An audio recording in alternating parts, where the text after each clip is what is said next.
but they don't even seem particularly morally conflicted about it. I'm like, you just said to Galinda that wasn't going to happen. Now it is happening. And like, I guess this is addressed because she goes, God, I really do feel wicked. And I'm like, what is this? Like Suicide Squad? What are we doing? The best way I can describe this is it feels like you are watching the third entry in a trilogy, but you've skipped the second movie. But the issue is there are only two movies. There only ever will be two movies. All right, so I was someone who has not seen the Wicked stage production, but going into the first Wicked film, the trailers had me worried. I thought it looked like a Disney live-action remake. I thought the colors didn't look particularly good.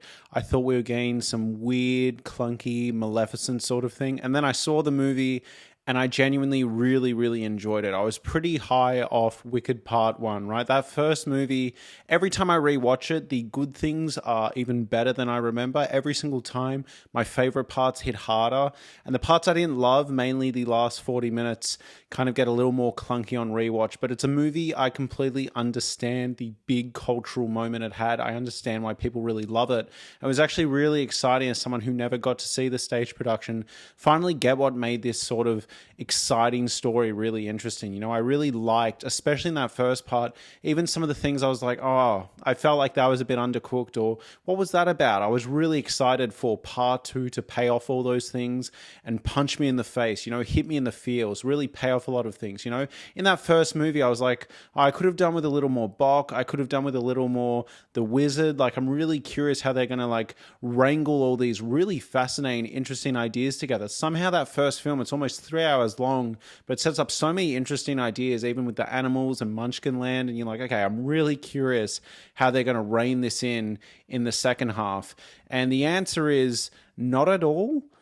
This movie was completely baffling. Now, I know that the stage production is notorious for the second half not being as good as the first half. And I even went in with those expectations. I was like, okay, it's not going to be as good as the first one. What I wasn't expecting was genuinely one of the most baffling big blockbuster films I've seen in years. I was completely dumbfounded by what I was seeing. And the reason I was completely dumbfounded was because this is the same creative team. They haven't switched director. And in fact, these films were shot back to back. You know, it isn't some weird studio sequel that they didn't want to make. This was always part of the vision. This was truly a two-part film. But the moment this movie starts, something is off and it just keeps getting worse and worse. The best way I can describe this is it feels like you are watching the third entry in a trilogy, but you've skipped the second movie. But the issue is there are only two movies. There only ever will be two movies. And the way this movie starts to connect and tie into Wizard of Oz is baffling. The character turns are genuinely, like, it feels like the whole movie, it feels like these characters you cared about from part 1 are completely slipping through your fingers. There are things that on paper make sense, all right? A lot of the characters, who ends up with who betrays who, it was all making sense on paper, but the way it's delivered, the way it's handled, feels so rushed and odd and ultimately unfelt, all right? I can deal with these songs not being as good or as lively in part 2, but the story here, all right, really what you need for a movie to function is genuinely perplexing, and is just full of holes, and it just doesn't work at all. Like, I was just sitting there being like, what happened to all those beautiful moments from that first movie? Again, I appreciate a sequel that is darker and heavier in tone. And in fact, given the vibe of the first part of Wicked and the foreshadowing that was coming, I thought that darker tone was inevitable. But in fact, this story constantly sidesteps the truly dark stuff and just goes in baffling directions. And as a result, it feels lifeless. And I know I'm not the only one, all right? This has a weirdly high audience score, and everyone seems to be saying they love it. But like, at least the theater I was in was fully sold out. It was pretty much opening night. It was Friday night. Movies open in Australia on Thursday. So it was a day after, but fully packed cinema. People were on their phones. No one was really laughing at any of the jokes. It was kind of dead on arrival. And you just felt this weird tension in the air. And then afterwards, everyone was like, yeah, it was really good. But I was like, was it? It was genuinely, honestly, the second part, this Wicked for Good, was kind of what I feared the first movie would be. And it's really a shame. Like, I am not a hater, guys. I like the movie a fair bit. I have the little 4K Blu-ray, and then that version wasn't good enough, so I've got the Steelbook, so I might sell that version. But like, I was really high off Wicked, and I was really excited to see, okay, how does Elphaba kind of fight back against the wizard? Are we going to learn truly about the wizard's motivations? Are we going to see how he feels about the fact that he is truly in the presence of great power and great magic, something he could never live up to? Are we going to see the beef between Elphaba and Galinda strengthened? Are we going to see, you know, what makes the animals tick? Why the society hates the animals? Why the society turns on the munchkins? And none of it is felt, none of it is earned. And the way this kind of ties into Wizard of Oz initially feels cool, initially feels promising. You start seeing characters morph into other characters, and characters from the Wizard of Oz show up, and you're like, okay, this might be what I connect to in this second movie. This might be the glue that brings this movie home. But then all of that is bizarrely rushed as well. It was truly, truly baffling. Like, I rewatched Wicked in anticipation for Wicked for Good. By the way, bizarre title. Bizarre title. I know For Good is like the big song of this part 2, but like, truly bizarre title. And it is so strange watching the first Wicked and seeing part 1 pop up, and then instead of part 2, it says For Good. But regardless, moving on, you are sitting there in that first film being like, you know, really curious to see how Bock dating Nessa just to get to Galinda will play out and unfold. That is extremely rushed. Curious to see how Dorothy enters the picture. That is rushed and bizarre and strange, and there is way too much lazy MCUification in this movie, all right? The way they handle Dorothy's character in particular is genuinely perplexing. There's also moments where you just feel like, could you not get this person on set? Could they not contribute their voice? There is a de-aged Jeff Goldblum that frankly did not need to be there. It just didn't need to be there. It was there for one shot, completely took me out of the movie. There is time allocated in this movie to things you really ought to have put the time elsewhere. Does that make sense? Like looking back on the movie, I'm like, that was slow and draggy, but at the same time, I feel like you did not get enough done. It is truly baffling. And it's such a shame because Ariana Grande is on fire here when the script gives her a chance to be. Cynthia Erivo is genuinely on fire here when the script gives her a chance. All right, I can deal with the songs not being as good, but the script, the screenwriting, the character motivations, all of it is so clunky. And I'm talking around spoilers, but I will get there soon. So if you've seen the movie, we will have an in-depth spoiler chat. But so many moments that in the first film felt heavy and you were looking forward to them. You know, in that first Wicked, all right, in the first part of this musical, there's that moment where she's singing and she talks about how like, oh, I could just melt the idea of being the wizard. And it has this really somber tone over it, knowing the fate from Wizard of Oz. But frankly, after seeing Wicked for Good, I kind of wish we just left it at Wicked. Truly, at the end of Wicked, right? If I found out that they were never going to make Wicked for Good, I could have sat there and gone, okay, I guess she turned against Oz because they panned her as a villain, all right? And she went on a true villain arc. She went, you know what? If you guys are going to persecute me, fine, I'll fight back. And then, you know, we got to Wizard of Oz. My headcanon, low-key, cooked harder than Wicked for Good. I could not believe what I was seeing, all right? So ultimately, look, I will give the film credit. There's one or two scenes that kind of move the needle for me. You know, my ears pricked up, particularly the way they tie in the Tin Man. All right, I'm not going to spoil how the Tin Man is tied in, but there's some body horror, really interesting stuff around the Tin Man. But the way they address the rest of the Wizard of Oz characters, truly baffling, bizarre. And also it's this weird thing where they kind of can't decide whether they're going to shit or get off the pot. Like they're kind of doing both. You get what I mean? Sometimes this is truly hoping you've seen Wizard of Oz and you know all the canon. And so as a result, it doesn't really explain much. But then other times it really does explain stuff. Ultimately, I ended this 5-hour double movie basically feeling like I never got to know many of the characters at all. All right, like in that first part, I was like, oh, I don't really have a great feeling for Jeff Goldblum, but in part 2, I really get it. You know, I was kind of sitting there being like, okay, is Michelle Yeoh the one that's manipulating the wizard? By the way, Michelle Yeoh in both of these films, but particularly in this one, is shocking. I know she's a great actress, all right? I've seen her be incredible in things, but she's completely phony it in. The way she interacts with these CGI characters, it's like the CGI department's doing their job, but like she isn't even trying fine. Some of her notes, like she's given like 2 lines to sing and she completely tanks it. Jeff Goldblum has this really interesting energy. He's almost bringing that weird, uncanny vibe he had in Thor Ragnarok to this film. I was actually kind of curious to get to know him, but you don't get to know him. And this movie kind of goes, well, you kind of know him from Wizard of Oz, I guess, so whatever. But it's like, no, I don't really know him. I don't really know how he feels about insane revelations he finds out by the end of the movie. And frankly, it's a movie that goes for about 2 hours and 20 minutes. And at the end, you're kind of like, oh, I feel like I learned about 20 minutes worth of material, truthfully.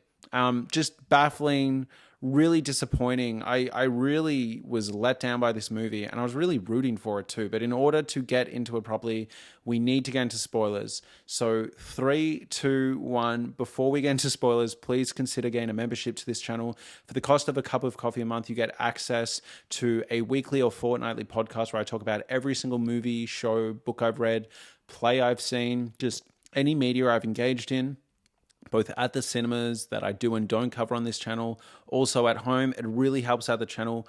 Please consider it. Now, back to the video. We're just going to go character by character, and we're going to see what comes up, all right? So first, let's talk about Elphaba, all right? So again, the first movie ended with her defying gravity performance. Might I just add, it always drives me nuts in that defying gravity performance that, you know, you get that, so if you dare to find me, you get that whole thing, right? And she's cooking, and then she flies around, and you think it's about to hit the high note, you think it's about to hit the peak, and then you get that weird added unlimited fly around thing. It just, like the pacing of that end song, I wish they didn't do it. I wish they just ran through it straight, because every time it feels like you're about to get that crescendo, and then you have to wait like 2 minutes, and it just hurts every time. And it's for what? Like an MCU flying monkey action scene? But I will say, the payoff at the end of that first movie, that awesome, all right? Like it crushes despite the clunky journey there. But let's talk about Wicked for Good. So you're following Elphaba, and it just feels like, truthfully, a lot of stuff she does in this movie, you're like, we just did that. Now, I know there is a 5-year time jump, but I was having serious deja vu. At the end of the first movie, she's tricked into doing that spell, right? She's like, oh no, I didn't realize I was turning these monkeys into winged slaves. I thought they wanted the wings. I thought this, like, I'm a bit murky on the details, but I remember she felt like she was a bit fucked over with the whole spell thing. And then this movie starts, and she's like, Galinda, the wizard, oh my God, this is wonderful. I'm like, we just did this at the end of the first movie. Like, what? So you're kind of watching, and like there is a moment where they cook, all right? I absolutely love where Galinda and Elphaba are doing their dance again. Wow, yeah, that was a good impression. But they're doing their dance again from the first one, and this time it's a lot more lively and happy. They're like giggling while doing it. It's that shot in the trailer. I think that was really kind of a decent moment. It's like some personality shine through, but I'm sitting there being like, why are you trusting this guy this easily, at least? Like, he hasn't really done anything to earn your trust again. And then we go over the same material again. He turns out to be shitty again. He turns out to not really care about the animals again. And it's just like, what? On top of that, Jonathan Bailey's character as Fiyero was utterly bafflingly confusing, but we'll get to that when we get to that. So following Elphaba, I just found her story kind of unengaging here. I know the main focus in this part is Galinda, and that has its own problems, but with Elphaba, she's kind of a static character. I didn't mind the song No Good Deed Goes Unpunished, but truthfully, I've always found these clunky, washed out CGI monkey visuals not the most exciting things ever. And I do think the No Good Deed Goes Unpunished is a pretty decent song, but ultimately it is going over same old territory. And I think it's a shame, because in the first Wicked, right, in that first half of the musical, I think all the music did what good musicals should do. It's pushing the plot forward. It's exploring character dynamics and beef. And ultimately, I'm like, yeah, I got the vibe you're fucked over at the end of the first one. You know, it really did feel like we're just going through the motions. And the way they handle her turn, her descent into darkness, feels rushed. I genuinely was like, is she having a manic episode or what's going on? And this is what I was saying when it's like, we need to fit this into the Wizard of Oz that you know. I thought the point of Wicked was This is the true story. All right. Wizard of Oz was low key propaganda. This isn't exactly a prequel. It's almost like a parallel universe. It's an alternate reality. It's a retelling. Like, I literally checked Wikipedia and they said, no, this is not a straight prequel. This is like its own thing in the backdrop of kind of what you know, right? It's dealing with characters you know. It's a reimagining.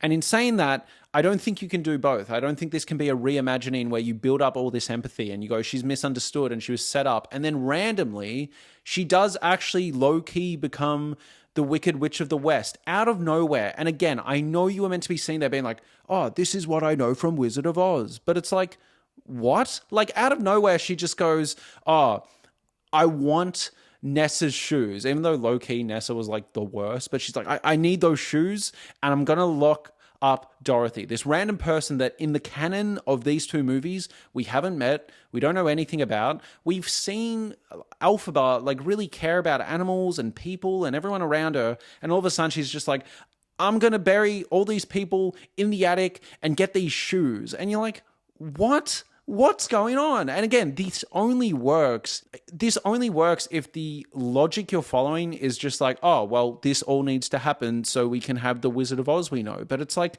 this whole 5-hour journey isn't the Wizard of Oz we know. I thought that was the whole point, right? We're like kind of like playing with expectations and like, who's the true villain? And I'm just like, what's going on? Like, and I do actually think it's tonal whiplash. I don't think they can make up their mind as to whether they really wanted to skirt around Wizard of Oz or lean into it. And as a result, it's just strange. While we're talking about Elphaba, what on earth was going on when like Nessa is like, she finds out that Bock was basically like, he's not into her. He's not actually into her. He's into Galinda. And again, this is one that also feels strange because there's a 5-year time jump. That's a huge time jump. And it just feels like everything's happening at once, out of nowhere, all at the same time.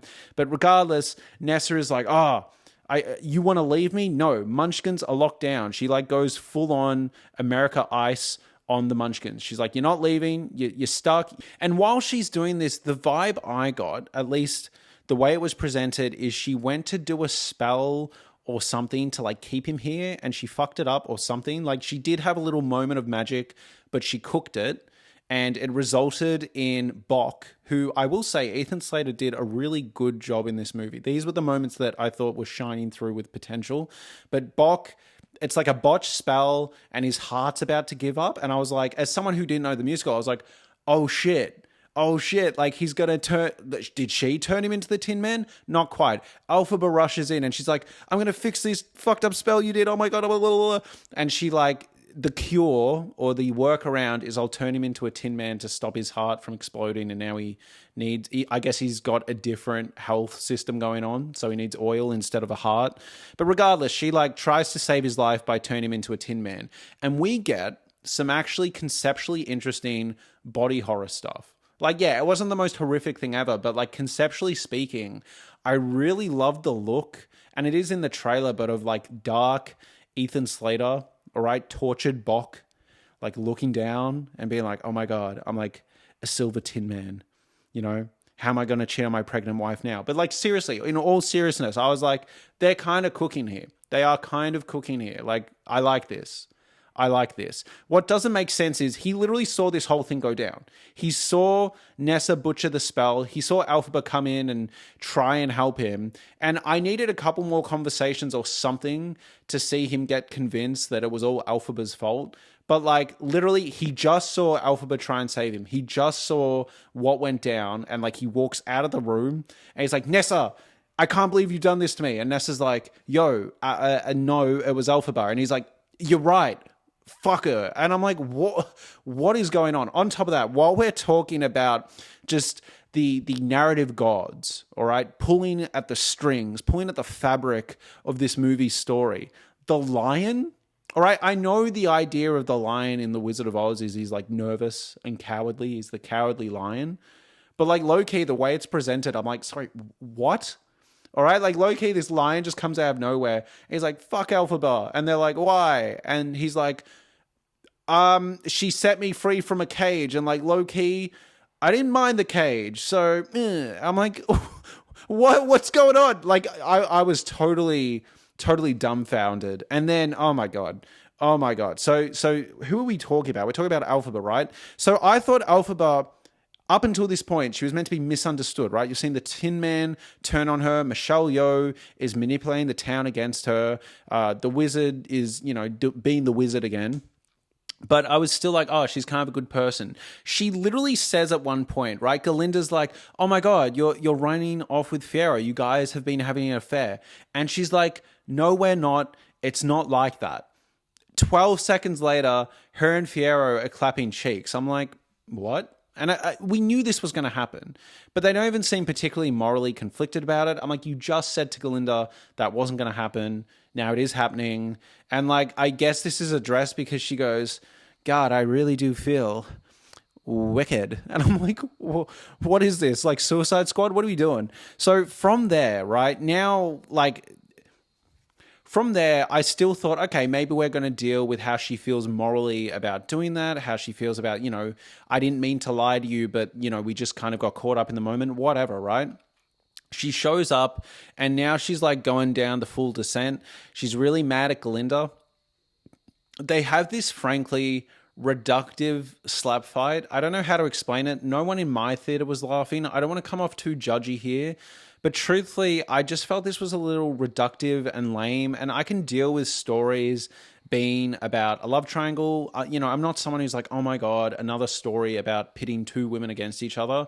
But watching like Ariana Grande and Cynthia Erivo slap each other and get into essentially a cat fight it was a little lame. I don't know how to say it. I don't know if it's the presentation or the execution, but I was just sort of like, I feel like the first film and the previous tone was kind of above whatever this is. And on top of that, the action in the actual fight was kind of lame. And I was just like, as I said, Elphaba's turn into locking the people up in the basement was lame and strange and out of place. And then we have Elphaba's death, all right? So this is where it ties directly into The Wizard of Oz. Again, if you haven't seen The Wizard of Oz and you're watching this silhouette scene play out, this character you've been invested in for like 4.5 hours at this point, die off screen. And yes, we all knew it was kind of coming if you're even vaguely familiar, but it's just, oh, okay, is that what we've been watching it for? Now, I will say, the way they pulled off the surprise twist that actually she's below the floor kind of cooked. I went back and rewatched the Wizard of Oz scene where she melts, and I assume that's how they actually pulled off the special effects. Like she shrunk down and went into a hole or something. So it was kind of cool, like in a metatextual level, like maybe she had like a movie magic trapdoor that she went down. I didn't hate the ending, all right? I did not hate. I actually really liked the idea of Fiyero now in the form of the Scarecrow coming and getting Elphaba up. And I'm like, oh, this is kind of a cool surprise. Like, I didn't see this coming. This is a nice, warm moment in an otherwise pretty bleak film. But at this point, truthfully, I went from rooting for Elphaba, I went from being like, oh my God, she truly is a misunderstood villain, to kind of like, oh, you care that much about shoes? I thought you had this noble pursuit about animals. Like, what is going on? I just didn't buy the descent, all right? I can deal with the story making a three-dimensional character who has a fall from grace, who becomes the villain that the city paints her as. I just needed more time. It was giving me Game of Thrones flashbacks. And again, people are going to be in my comments and be like, well, she was always going to become the Wicked Witch of the West. She was always going to be that character we knew from Wizard of Oz. I'm like, yes, but given the fact we spent all this time subverting that and going in the other direction, I'm getting a bit of whiplash now that she's actually going, like, it isn't a misrepresentation. She is actually that villain. I just found it utterly baffling and perplexing. And I just missed her and Galinda hanging out. And if we weren't going to have that because they're going their separate ways, I wanted to really feel that tension and that loneliness. But the change for good, I think in the context of the fact that Elphaba is about to die and melt, is tragic. But I also think it's undercut by the fact that she isn't. Now, I will say there is a sense of tragedy in the fact that Galinda will never know that Elphaba is actually alive in this like outskirts area that her and the Scarecrow are hanging out in. That's like a really good ending. You know, that's a really, like, they cooked with that ending. The actual literal end of this movie, right? That she's out there somewhere with Scarecrow. Galinda's never going to know. Truly tragic.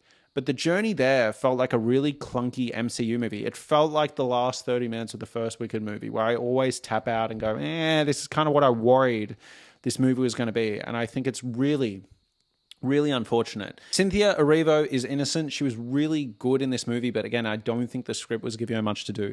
Now, Ariana Grande as Galinda is also someone who feels a little clunkily written. You know, she's someone who should know that Michelle Yeoh is clearly fucking evil. Like, there's a point at the end of the movie where she is also surprised. She's like, oh my God, you had a hand in crashing the house on Nessa? I'm like, no shit. You were here for the first movie. I was here for the first movie. Like, why are we repeating all these things again? Why is Elphaba surprised the wizard kind of sucks? Like, what are we doing? What are we doing? And everything with Galinda was just really strange. Galinda and Fiyero just felt really rushed, and I was sort of sitting there being like, oh, it hasn't been a couple months, it's been 5 years, and what's Fiyero doing? Like, at what point do you go, okay, this isn't right? Like, I know the point was like Galinda kind of trapped into a marriage, kind of forced his hand to be engaged to her, but I'm also just like, you can't really blame her. They've been going out for 5 years, and he's been leading her on for 5 years, and like not making a move for 5 years. Like, of course she's going to be a little impatient. Like, I'm like, no, he's actually being cruel. This isn't a moment where Galinda's being an annoying, rich, privileged brat. I'm like, if anything, this kind of checks out. There is an element of knowing who you're with. And like, look, maybe the point is Fiyero is morally complicated, but at the end of Wicked, all right, at the end of Wicked Part 1, I was like, oh, he's going to go get Elphaba. We are not filled in on what happened there, what changed, why that didn't work out. We just start the movie, and now he's with Galinda. And now he's not with Galinda because they get to the wedding and he runs off. There's a point where he's genuinely threatening to shoot Galinda in the face. And I'm just like, again, like I said earlier in the review, I'm just like, I'm watching all these characters slip through my fingers. I'm like, hang on, we're 20 minutes in, and I'm confused as to why Elphaba is being this gullible again. I'm confused as to why Galinda doesn't realize, like, I thought Galinda was upset at the end of the first movie at how they were treating Elphaba. Like, what is going on? And then I'm watching Fiyero, and I'm like, this doesn't make any sense. He's like a violent, strange weirdo. So at the end, when he shows up again to run off with Elphaba, I'm like, fuck this guy. And Loki, fuck Elphaba. Like, there's a point where they're like, no, don't worry, Galinda. We're not cheating. Cheats. Like, I'm like, and again, if the tonality here is meant to be there's a pit in my stomach where I'm like, poor Galinda. But I'm not. And you know what? I'm not even sitting there being like, this is what Galinda deserves. Like, I'm not feeling anything. I'm feeling confused, frankly. It's a fucking mess, all right? And like, again, I'd heard going into it that the second part of the musical is not as good. But this is a disaster, and things need to change, all right? If you are adapting a musical, especially, right? If the stage production is like, I think 2 hours 40, 3 hours tops, from what I understand, and you have 5.5 hours, a movie 5.5 hours. So you can do montage editing, you can do flashbacks, you can do special effects sequences that fill us in. You can do so much. They could have fit like an extra hour and a half of story here. You could have filled out the chunk in the middle, filled out the chunk in the end. Why are we half-assing the connection to Wizard of Oz? Like, I just thought this was an absolute disaster. I didn't mind the Galinda flashback, but at the same time, I'm like, you actually could have done something more interesting with that. Like, maybe there's a story around one time she actually pulled off a bit of magic and she's been living in the shadow of that ever since. Or if you don't want to go that route, you have her believe that she summoned the rainbow, even though obviously we know she didn't, but she believes it. And I don't know, I've also heard they changed the ending, so... Hello everyone, for this next point, I accidentally say Elphaba, I meant to say Galinda. So I talk about how, like, in the play, Galinda didn't have any magic, blah, blah, blah, blah, blah. For some reason, I'm saying Elphaba. I apologize for any confusion. I think I fix it up after this. Sorry about that. At the end, Elphaba actually has a bit of magic, you know? And I do think that kind of undercuts the story. From what I understand, that isn't in the play. Elphaba never has magic. She is a pawn in the machinations of these meanie political people, right? Like, the wizard and Michelle Yeoh's character are using her, all right? And she's a puppet, and she succumbs to being a puppet, you know? Instead of being loyal to Elphaba, she ends up becoming what they didn't want her to become. And this idea that actually, no, she has a bit of a magic touch and she might change for good, I guess is sweet, but I don't know. Like, I didn't quite have this awful, tragic feeling and this pit in this pit in my stomach feeling, I guess I was expecting to have. Truthfully, like when I started Wicked, and they're like the hat's on the floor and she's melted, and then she's singing in The Wizard and I about how like I'm so happy I could melt, and I'm like, oh sweetie babe, I feel so bad. And then this ending, they didn't cook. I was consistently confused by what characters were doing. And yeah, again, like there is something tragic there around Galinda not knowing that Elphaba is still out there. But honestly, like I felt like I was sleepwalking through the 2 hour, 20-minute runtime of this. I wasn't feeling much of the chemistry.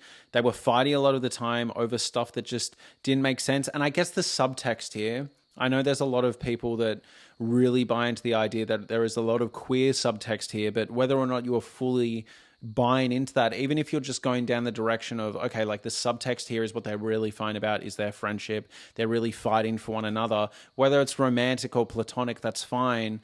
But I don't think the script fully beefs that out. It needed a punch up. I don't know what happened here. Moving on, yeah, as I was saying, Fiyero, I don't know what the fuck was going on with Fiyero. He was one of my favorite characters in number one. Just a complete 180 and then another 180 and then another 180. Like, I don't know what was going on here. And like maybe if they went in the direction that he eventually gets his spark back, and if you weren't going to do that, you explore how his spark was dulled. I guess dating Galinda low-key just sucked. All right, I guess being with this like vapid woman wasn't much fun. But given the tonality of this movie and how we're meant to actually empathize with both Elphaba and Galinda, I think that's a bit of an uncharitable read. And low-key, I thought Elphaba and Fiyero were being a little shitty. And again, that's okay. I don't mind morally questionable characters, but these aren't really questions the movie seems interested in exploring. These are just things you have to buy and accept, and things that are meant to be happy are meant to be happy, and you're not meant to question it. You're just meant to go with it. You're meant to be mad with, well, not mad with Bock, but you're meant to be like, oh yeah, Bock's mad and the lion's this, and Galinda and Elphaba are really mad at each other, even though it's like out of nowhere, and Elphaba wants the shoes, even though that's out of nowhere, and now they've made up and now it's sad. Like, I just really felt like the script was just throwing me around wherever it wanted me to, and not in a good way, all right? In a really depressing way. I was not enjoying this experience. Jeff Goldblum is the wizard. Let's go, all right? Let's actually cook a little. There is such an interesting idea. There's low-key, I don't want to say Elphaba is like a Frankenstein's monster, but low-key, there's such interesting story potential here. First off, framing it as a twist that he's her dad, duh, but moving past that, right? Like, why didn't we, the audience, find that out before Elphaba, not before the wizard, but why didn't we get an exploration of how he felt about that? This is a guy who, from what I understand, and I do think the movie's presentation of this is a bit murky, but I think the idea is that the wizard is a sham. He's not magical. He needs Elphaba's magic. There is something so fascinating that he managed to invent this potion that did actually create magic, and it's manifest in this green color, this woman, his daughter, right, that he fears. All right, that look at the end of the first Wicked movie where he's looking and she's about to do the last note, and she's created that blackout. There is a look of horror and also like he's impressed. Like there's this look of like disbelief and horror and excitement that Jeff Goldblum has, and they're cooking. And I remember in that moment, right, the whole city's out and he's looking up at what I thought he knew was his daughter, but he didn't know at that point. But regardless, I pieced together. I'm like, wow, I cannot wait for this to be explored properly in Wicked for Good. Nah, not at all. Not at all. He just kind of finds out like 5 minutes before the movie's over. It's like, damn. But it's like, do you know how interesting of an idea that is, right? She is drawn to the wizard for what he can do, doesn't realize that he's a sham. But like, again, it's almost this Frankenstein's monster story where it's like, you've created me and I will find you. I will connect with you. And like, there's something so interesting about the idea that they're going to cross paths anyway.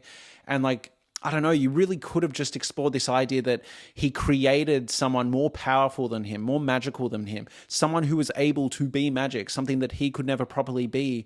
And now he fears what he created because it's going to overthrow him. So many interesting ideas you can like play with. And like, yes, sure, all right, smart, perceptive audience members will be able to do all this headcanon and piece all this together. But dare I say, sometimes it's fun to actually explore this stuff. And I feel like there's an entire movie there. Jeff Goldblum has this uncanny, strange energy in the best way possible, all right? It's actually a really interesting performance, but they do nothing with him. They just do what they did with him last time. And I don't know if he agrees with Michelle Yeoh's character much. I don't know if he feels manipulated. I don't know how evil he is. I don't know why he hates the animals that much. I guess he's intimidated by them.